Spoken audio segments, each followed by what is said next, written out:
Good morning दोस्तों। जैसे कि मैंने लास्ट के अपने वीडियो में जो बताया था कि जो 3 बिल आए हैं किसानों के लिए, सरकार ने लाया है, ऐसा सरकार बोलती है किसानों के लिए है। तो हमने लास्ट के जो 3 वीडियो बनाए उसमें काफ़ी डिटेल हमने इसके बारे में मतलब डिटेल समझाया हुआ है कि ये वीडियो उन वीडियो में कि ये किसान बिल कैसे किसानों के लिए नहीं है।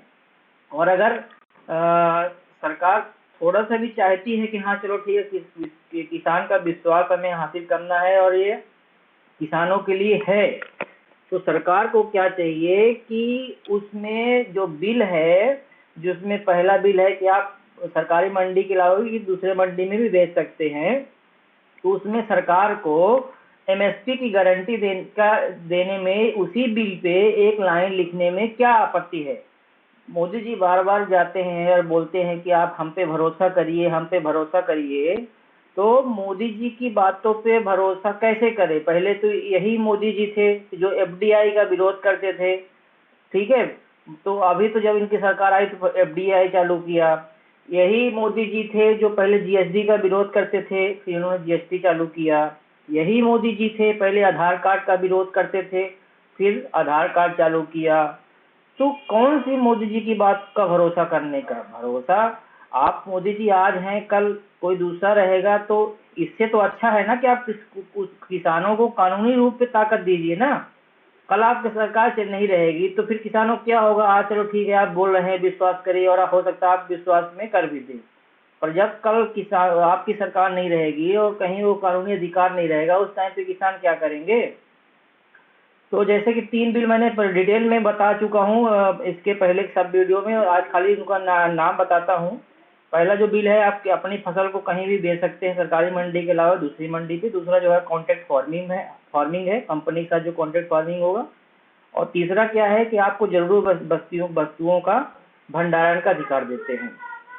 तो अभी आप ये देखिए कि ये तीनों बिल हमने अभी आपको बताया कि ये 3 बिल है, ठीक है। उसके बाद आप ये देखिए कि इसके पहले आपको थोड़ा डेट काफी ध्यान रखना पड़ेगा, क्योंकि डेट बहुत इंपॉर्टेंट है। आज के वीडियो में आप अगर डेट मिस करेंगे तो आप शायद नहीं समझ पाएंगे, और अगर ये पूरा वीडियो देख लेंगे तो आप ये समझ के चलिए कि आपको इतनी ज्यादा अच्छे से जानकारी हो जाएगी कि आप अच्छे समझ जाएंगे कि चल क्या रहा है।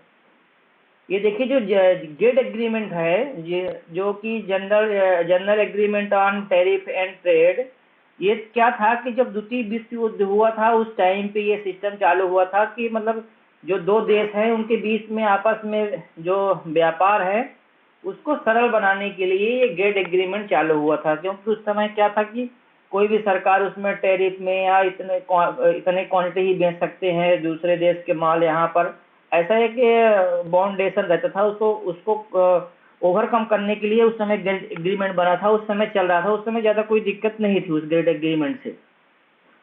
पर 1886 में से लेकर के जो 1999 तक जो गेट एग्रीमेंट चला, उसमें जो अलग से शर्तें ऐड की गई, जो उसका मॉडिफिकेशन हुआ, तो उसमें पहले कोई भी देश शर्त साइन करने के लिए तैयार नहीं था। बाद में क्या दबाव पड़ा, कैसे हुआ कि भारत सरकार ने, उसमें कांग्रेस की सरकार थी, 93 में उसमें साइन कर दिया। वही गेट एग्रीमेंट बाद में डब्ल्यूटीओ कहला गया, द वर्ल्ड, ठीक है ना, वो वर्ल्ड ट्रेड ऑर्गेनाइजेशन कहला गया, ठीक है ना। तो वो ये 1 जनवरी 2015 से ये डब्ल्यूटीओ हो गया। अब क्या है इसमें कि आप ये देखिए कि 2001 में अटल बिहारी सरकार ने इसको भारत देश में चालू किया, और तभी से ही जो किसानों की आत्महत्या है तो आप देखेंगे 2001 से ही ज्यादा बढ़ गई है। जब से डब्ल्यूटीओ के एग्रीमेंट चालू हुआ है तभी से बढ़ गई। क्यों? क्योंकि डब्ल्यूटीओ जो है इसमें ऑलरेडी 2000 शर्तें हैं, और जो पहला चैप्टर है वो पहला चैप्टर ही किसानों के लिए है। क्या किसानों के लिए बोलता है कि किसान, जो सरकार किसानों को सब्सिडी देती है, जो सहायता, सब्सिडी मतलब हिंदी में सहायता देती है, वो डायरेक्ट सहायता हो सकती है या इनडायरेक्ट सहायता हो सकती है, उसको हर साल 24% रिड्यूस करना है, हर साल 24% घटाना है। तो उसमें 24% डायरेक्ट सब्सिडी क्या होती है कि जो MSP वगैरह हो गया डायरेक्ट हो गई, और जो खाद वगैरह होती है यूरिया DAP, तो क्या होती है जितना उसका मैन्युफैक्चरिंग कॉस्ट कंपनी को रहता है उसका जस्ट हाफ रेट में किसानों को मिलता है और हाफ रेट का सरकार उसको वहन करती है। तो ये हो गया इनडायरेक्ट सब्सिडी। तो जो सब्सिडी सरकारें देती हैं पूरी दुनिया की, देश की अलग अलग सरकारें अपने देश के नागरिकों किसानों को, वो सब्सिडी 24% हर साल कम करना है, 24%, फिर रिमेनिंग का 24% ऐसे उसको कम करके उसको खत्म करना है। ये WTO का एक पहला शर्त है जो किसानों के लिए है। किसानों है तो बहुत 50 शर्तें किसानों के लिए, पर मैं कुछ किसानों की शर्तें बता रहा हूँ कि जो कि अभी इस बिल से लिंकेज कर रही हैं, ठीक है ना। आगे हो सकता है कल बिजली का भी, अब जैसे बिजली जो किसानों के लिए सस्ते दामों में होती है वो भी उसी का में आता है। पानी कम रेट में मिलना किसानों के लिए सिंचाई के लिए, ये जो सब चीजें होती हैं वो सब्सिडी में ही आती हैं। अब इसमें क्या है कि जो 4 अमेरिकन कंपनी है जिनका फूड इंडस्ट्री में पूरी तरह से कंट्रोल है, उनको बोलते हैं ABCD। ए कंपनी क्या है आर्चर डेनियल मिडलैंड, बी क्या है बूंग, सी क्या है Kargil and D due point. ये चारों कंपनी क्या है जॉइंट कंपनी है, ठीक है ना। अगर इनके पास से अगर स्टोरेज पूरी तरह से चला गया विश्व का तो बहुत ही खतरा है।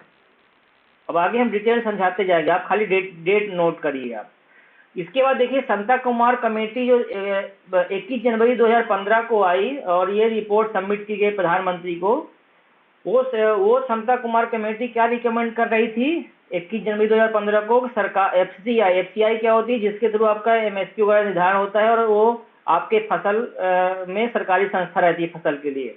तो FCI का सरकारीकरण खत्म करो, इसका निजीकरण करो, प्राइवेट कंपनी के दे दो भंडारण और खरीद की जिम्मेदारी के लिए, ठीक है ना। अब देखिए यहाँ पर एक तो ऐसा बोल रहा है सब्सिडी खत्म करो, वहीं अब देखिए जो भारत देश है अपने देश में जो टोटल लोग हैं यहाँ पर उनको 1,20,000 करोड़ की सब्सिडी देता है, पर वहीं अमेरिका जो है अपने किसानों को 8.5 लाख करोड़ की सब्सिडी देता है, ठीक है। और जो इंडिविजुअल सब्सिडी है मतलब हर एक किसान के लिए कितनी सब्सिडी है देश वाइज, तो आप वो भी देखेंगे तो अमेरिका देता है अपने देश के में सब्सिडी 41.88 लाख, मतलब एक किसान के लिए है, ठीक है ना। ठीक है, दूसरा कनाडा देता है एक किसान को, मतलब ये एक किसान के लिए 1 साल का है, सारों का एक साल के लिए, एक किसान का 1 साल के लिए है। कनाडा में देता है 11.44 लाख, जापान देता है 7 लाख और यूएई देता है 4.67 लाख, चीन देता है 59,000, ब्राजील देता है 25,000 और भारत देता है 15,674 रुपए पर ईयर पर किसान, ठीक है। उसमें से जो ये 6,000 रुपए है जो सरकार देती है वो भी इसी में ही शामिल है, ये 15 में। अब अगला देखिए आप कि जो अब वहां मैंने बोला था डेट तो याद नोट करिएगा, वो 21 जनवरी 2015 था, ठीक है ना। कौन सा? संता कुमार कमेटी। अब आपको मैंने यहाँ पर लिंक भी दे रखा है, ठीक है, ये लिंक भी है आपका, ये आपका लिंक है। आप इस लिंक में जाके खुद डाउनलोड करके देख सकते हैं, पेज नंबर 9 पे मिल जाएगा, ठीक है। 9 से पढ़ेंगे तो आपको 9, 10 से ऐसा पढ़ते जाएंगे डाटा मिलेगा।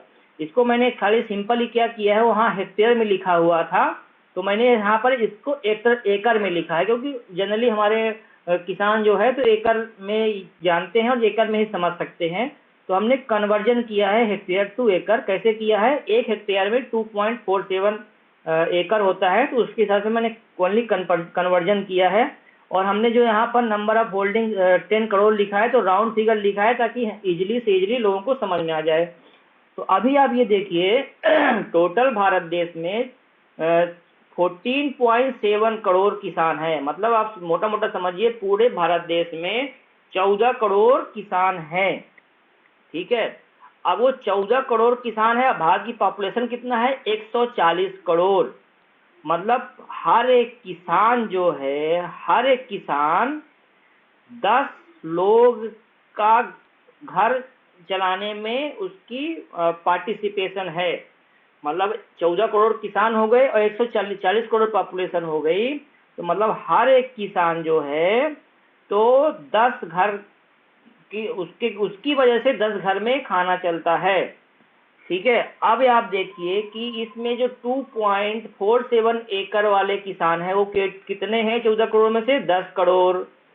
अब 2.47 वाले 10 करोड़ हो गए तो 2.47 एकड़ वाले किसान क्या है कि इनको 1 एकड़ में, मैंने पिछले वीडियो में बताया था कि खाली 20 खाड़ी होता है, मतलब 12 कुंटल। तो 12 कुंटल में क्या हो, तो 12 कुंटल तो खाने में जाएगा, तो रिमेनिंग जो रहेगा तो मुश्किल से रहेगा आपका 20 कुंटल बेचने के लिए। तो 20 कुंटल बेचने के लिए रहेगा, तो इसलिए इन किसानों को ज़्यादा फर्क नहीं पड़ने वाला है बिल से, क्योंकि ये थोड़ा बेचते थे तो इनको लॉस जो होगा तो 6,000 से 10,000 होगा, तो जो मोदी जी 6,000 रुपये दे देते हैं तो उससे उसकी भरपाई हो जाएगी। ठीक है ना, जब तक भाई मोदी जी की स्कीम चल रही, जब तक दे रहे हैं, कोई रिटर्न में तो है नहीं कि जिंदगी में देते रहेंगे, जब तक दे रहे हैं तो उसकी भरपाई हो जाएगी, इसलिए उसको फर्क पड़ने वाला नहीं है। मतलब 14 करोड़ में से 10 करोड़ तो ये कट गए डायरेक्ट। जो रिमेनिंग है 2.47 एकड़ से लेकर के 9.4 एकड़ तक के वो किसान है 2.5 करोड़।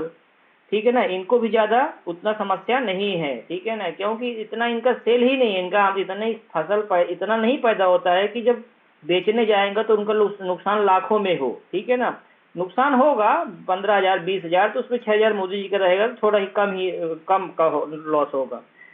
पर जो किसान 5 एकड़ से ऊपर हैं, ठीक है ना, तो 5 एकड़ से 10 एकड़ के बीच में कितने हैं, 1.5 करोड़ हैं, और 10 एकड़ से लेकर के 24 एकड़ के बीच में कितने हैं, 0.5 करोड़ हैं, और 24 एकड़ से ऊपर कितना है, 8.5 लाख करोड़ हैं।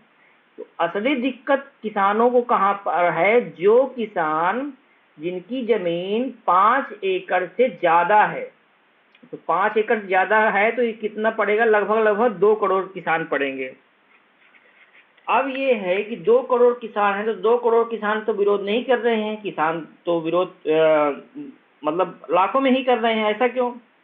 ऐसा इसलिए है क्योंकि 2 करोड़ जो किसान है वो ऑल ओवर इंडिया है। अब मान लीजिए किसी गांव में सबकी जमीन थोड़ा थोड़ा है और एक किसी किसान की जमीन ज्यादा है, 20 एकड़ है, तो अकेले तो विरोध नहीं कर पाएगा ना, और जो जिनकी जमीन कम है वो विरोध करेंगे नहीं, तो उनको पहले तो हमेशा उनका जो पैदा करते थे खाने बस के लिए होता था। तो ऐसे जो है, जो कहीं इक्का दुक्का फंसे हुए हैं और उनके जो सपोर्ट लोग आजू बाजू हैं, आसपास रहते हैं, वो कम जमीन वाले हैं, तो वो किसान जानते हुए चाहते हुए भी कि ये खराब बिल है वो विरोध नहीं करेंगे, और क्योंकि उनके पास स्ट्रेंथ ही नहीं मिलने वाली है। तो विरोध उसी जगह पे हो सकता है जहां पर लगातार सारे अड़ोस पड़ोस के लोगों की सबकी जमीन रहेगी, ज्यादा रहेगी, तो वहां क्या है, यूनिटी बनेगी और वही लोग विरोध करेंगे, वही लोग विरोध कर ही रहे हैं।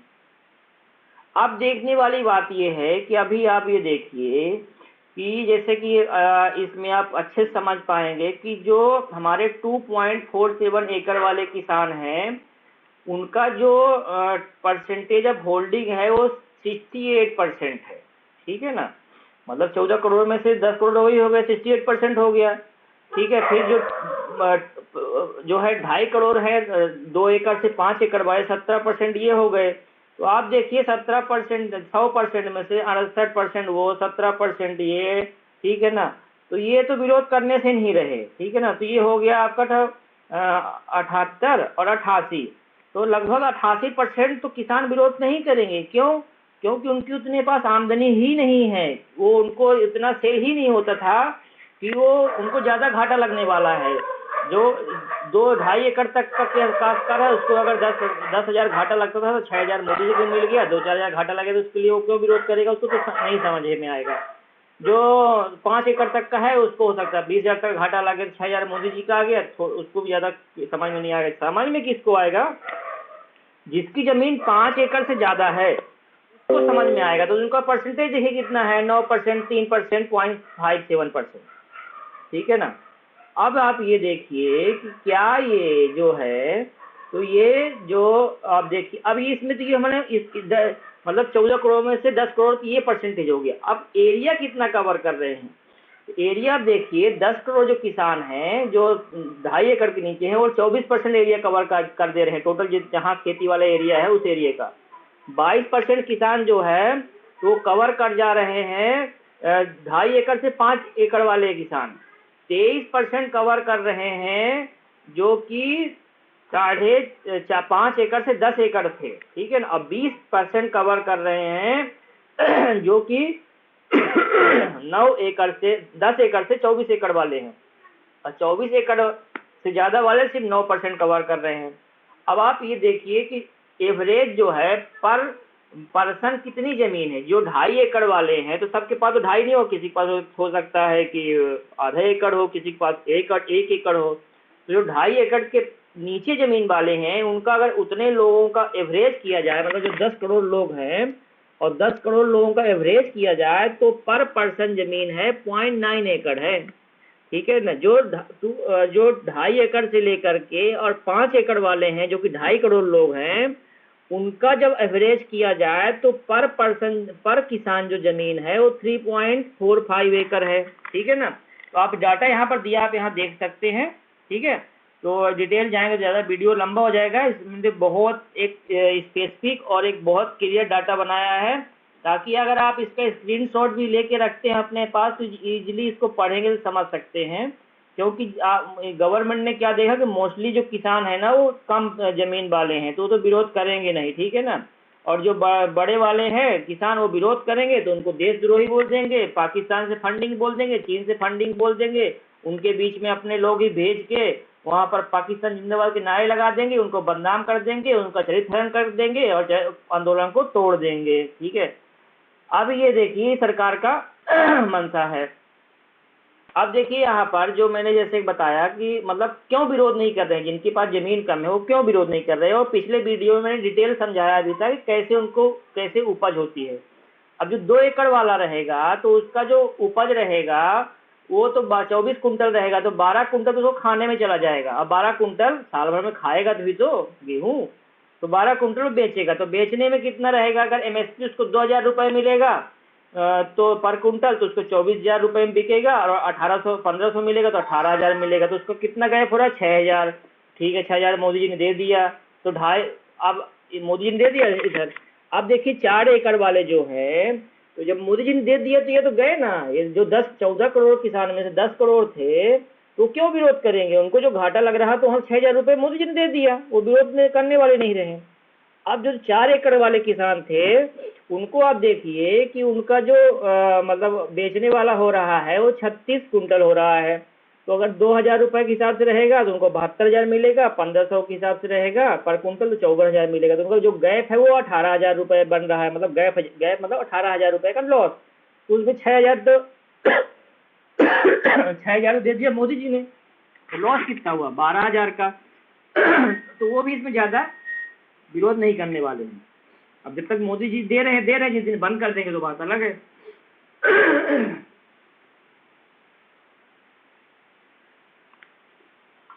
उसके बाद देखिए जो 6 एकड़ वाला है उसको घाटा कितने का है 30,000 का, जो 10 एकड़ वाला है उसको घाटा कितने का 84,000 का, जो 15 एकड़ वाला है उसको घाटा कितने का है 24,000 का। तो आप ये देखिए जो 10 एकड़ वाला किसान रहेगा वो विरोध क्यों नहीं करेगा, क्यों, क्योंकि उसमें 54,000 घाटा हो रहा है, इसलिए अब मोदी जी 6,000 दे भी देंगे तो 48,000 घाटा तो भी रहेगा ना, इसलिए वो विरोध करेगा और करना ही चाहिए।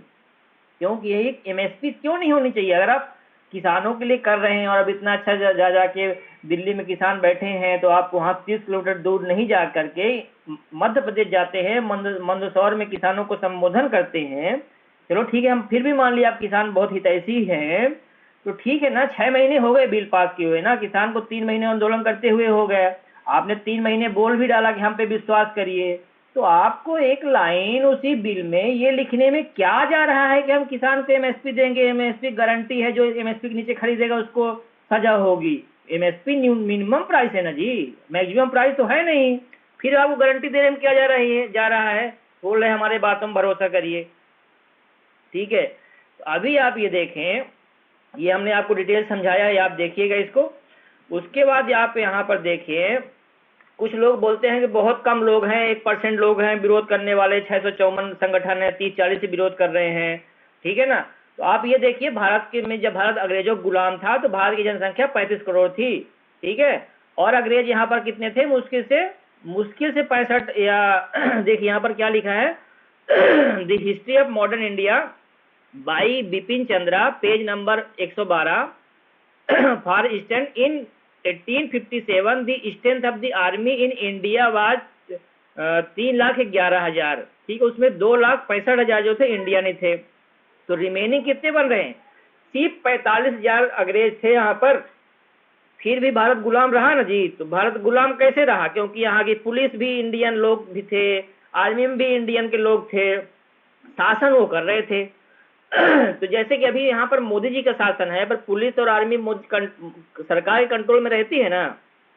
तो वैसे अगर कोई भी शासक बैठा रहेगा तो कंट्रोल में रहेगा, और वही वही पुलिस और वही आर्मी भारत के लोगों पे जुल्म करती थी। आदमी तो यहीं के नौकरी कर रहे थे ना। तो और भारत के लोग आज भी उस गुलामी के मानसिकता से बाहर नहीं निकल पाए हैं। अगर आप किसी पार्टी गुलामी कर रहे हैं तो वो बहुत गलत है।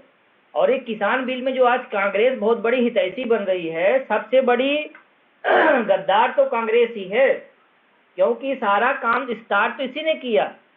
बीजेपी गवर्नमेंट या मोदी गवर्नमेंट तो खाली उनके रोड मैप को ही फॉलो कर रही है, जो कांग्रेस ने किया है वही उस रोड मैप फॉलो कर रही है। इनको तो कुछ आता जाता थोड़ी है बीजेपी वालों को, ये तो अंधे हैं, इनको तो कुछ दिखता नहीं है। जो कांग्रेस किया है ये तो वही तो रोड मैप फॉलो कर रहे हैं। तो असली गद्दार तो कांग्रेस है, उसने ऐसा गलत काम ऐसा जगह साइन कर रखा है, ऐसा नीतियां बना रखी है, ठीक है, इन्हीं नीतियों को तो फॉलो कर रहे हैं। अब बताइए, जो कांग्रेस के मैनिफेस्टो में रहता है और सरकार पब्लिक जो है उसको हराती है, कांग्रेस को उसकी मैनिफेस्टो को पसंद नहीं करती, और वही बीजेपी सरकार में आने के बाद तो कांग्रेस का मैनिफेस्टो पूरा करती है और बोलती है कि हम तो ये दिन के मैनिफेस्टो में है, ठीक है ना। तो इसमें गलती कांग्रेस की भी है, कांग्रेस का रोड मैप भी खराब है, क्योंकि ये कभी भी पब्लिक के लिए अच्छा काम किए नहीं। और बीजेपी है अंधी लूली बहरी पार्टी, इसको तो कुछ दिखता नहीं है। इसने तो जो कांग्रेस ने किया है तो अच्छा ही किया होगा, वही रोड मैप फॉलो करती है, ठीक है। अभी आपने ये भी मैंने आपको समझाया। तो हाँ, तो पहले इसमें बता दूं कि इसमें जो टोटल थे, तो आप उस समय आप समझ के चलिए कि जो लगभग आपका 0.37% था। मतलब यहाँ पर 0.37% ही अंग्रेज लोग थे भारत में, फिर भी गुलाम बना के रखा 200 साल। और आज़ादी के जो आंदोलन हुआ था और आज़ादी के लिए जो संघर्ष करने वाले लोग थे वो खाली 0.96% थे, फिर भी आज़ादी के लिए आंदोलन किए। तो 99% लोग तो बोल सकते हैं देश कभी गुलाम ही नहीं था। जैसे आज कुछ लोग बोल रहे हैं कि सारे किसान तो विरोध नहीं कर रहे हैं, 1% किसान विरोध कर रहे हैं। तो आज़ादी के आंदोलन में 0.96% ही लोग विरोध कर रहे थे। तो मतलब 99% लोगों को तो उस समय भी अंग्रेजों का भी शासन पसंद रहा होगा ना। तो इसलिए आप ये मत बोलिए। और पंजाब के लोग हमेशा आगे थे, वो अंग्रेजों की लड़ाई में आप देखिए तो वहां से कितने लोग का नाम मिलेगा आपको, ठीक है ना। तो वो हमेशा ही आगे रहे हैं, किसी भी वो कभी सह के दब के रहने वाले लोग नहीं हैं। अभी आप देखिए क्या होता है, एक सैलो बैग होता है। ये सैलो बैग क्या है कि इसी जो आपका स्टॉक है यहीं पर इसी में जमा होता है। अब आप ये बताइए कि जो ये अडानी का ये साइलो बैग का मैंने फोटो लगाया है, बना रखा है, कहाँ कहाँ बना रखा है आप यहाँ पर पढ़ सकते हैं, ठीक है ना। हरियाणा में एक बन के तैयार है, और दूसरा ठीक है ना, हरियाणा बन के तैयार है एक तो silo bag. 2 lakh metric ton क्षमता के साइलो बैग लगाए जा चुके हैं, कहाँ पर, हरियाणा में, ठीक है। अब मोगा जिले में अभी इतने ही क्षमता के साइलो बैग स्थापित हो रहे हैं, मतलब मोगा जिले में अभी बन रहा है। तो अब ये समझिए, मैंने बताया कि 14 करोड़ टोटल किसान है भारत देश में। भारत की पॉपुलेशन 140 करोड़ है। हर एक किसान 10 परिवार को का घर पालता है, 10 लोगों का घर पालता है। तो अगर ये बिल पूरे, आप इमेजिन करिए कि पूरे स्टेट का अगर अनाज एक जगह पे चला जाके स्टोर हो गया, तो जब पूरे जगह का अनाज एक ही जगह पे जाके स्टोर हो गया तो उस अनाज का दाम किसके हाथ में रहेगा? जहां स्टोर होगा उसके हाथ में रहेगा ना, थोड़ा दिमाग लगा सकते हैं। तो जब उसके हाथ में दाम रहेगा तो जब किसान के पास फसल पैदा होगी, जो उसके पास स्टॉक रहेगा, वही फसल जब किसान के पास पैदा होगी तो वो मार्केट में वही फसल को रिलीज करके दाम को घटा सकता है कि नहीं घटा सकता है? ओवरऑल रेट ही कम हो जाएगा। दूसरी बात, कि जब वो फिर कम दाम में वही खरीद के और अपने पास फिर से स्टॉक रख के उसको 1-2 महीने के लिए रोक के अपने स्टॉक के पास उसी फसल का दाम बढ़ा सकता है कि नहीं बढ़ा सकता है। तो जब वो फसल का दाम बढ़ा सकता है तो जो 140 करोड़ रिमेनिंग लोग हैं तो वो भी ज्यादा दाम में खरीदेंगे कि नहीं खरीदेंगे। तो ये किसान इसमें विरोध करे वो गलत बात है, इसमें तो सबका नुकसान होगा। अब होता क्या है, WTO एग्रीमेंट में बताया था कि उसमें जो किसी भी जैसे गेहूं हो गया तो उसका गेहूं का जो अंतरराष्ट्रीय रेट रहेगा, तो अंतरराष्ट्रीय रेट से जो 100-200 रुपए में ज्यादा हमारा सरकार देती है उसी को MSP बोलते हैं, उसी को सहायता बोलते हैं। तो WTO के एग्रीमेंट में ये हुआ था कि आप ज्यादा रेट में नहीं देंगे। अब जब ज्यादा रेट में नहीं दे सकते हैं तो इसका मतलब क्या है कि जो अंतरराष्ट्रीय बाजार में कीमत रहेगी उससे ही वही रेट में ही किसान को अपना फसल बेचना पड़ेगा। उससे कम हो सकता है, उससे ज्यादा नहीं हो सकता है। तो अंतरराष्ट्रीय रेट बाजार में जो फसल का रेट रहेगा वो कम ही रहेगा। क्यों कम रहेगा? क्योंकि अमेरिका जैसा देश जहां 7-7 लाख रुपए सब्सिडी दे रहा है तो उनका फसल तो कम रेट में बिक ही जाएगी। जब कम रेट में बिकेगी तो ओवरऑल रेट जो है तो कम रहेगा। तो हमारे कहाँ जाएगा? हमारा किसान जाएगा जिसको सब्सिडी सिर्फ 15,000 मिल रही है, 7 लाख तो मिल नहीं रही है। कम रेट में बेच देगा, काम हो जाएगा उसका। ठीक है, तो एक ये ड्रॉबैक है। बाकी आप खुद पढ़िए, ठीक है, मैं आपको तो खाली एक ओवरऑल लिंक दे रहा हूँ, आप खुद पढ़िएगा। तो यही है, यहाँ तक ये खत्म हुआ।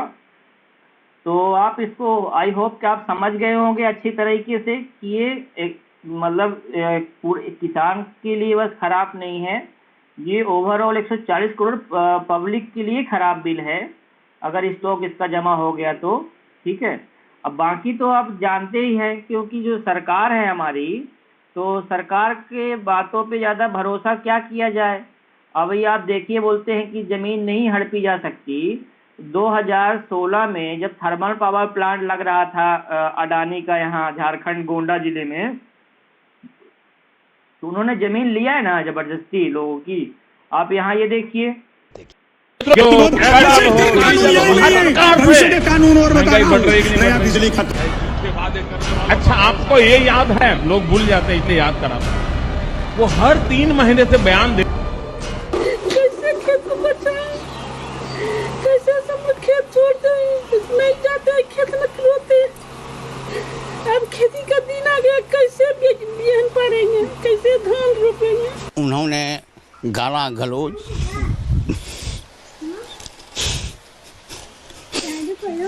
और मारपीट भी किया। कौन?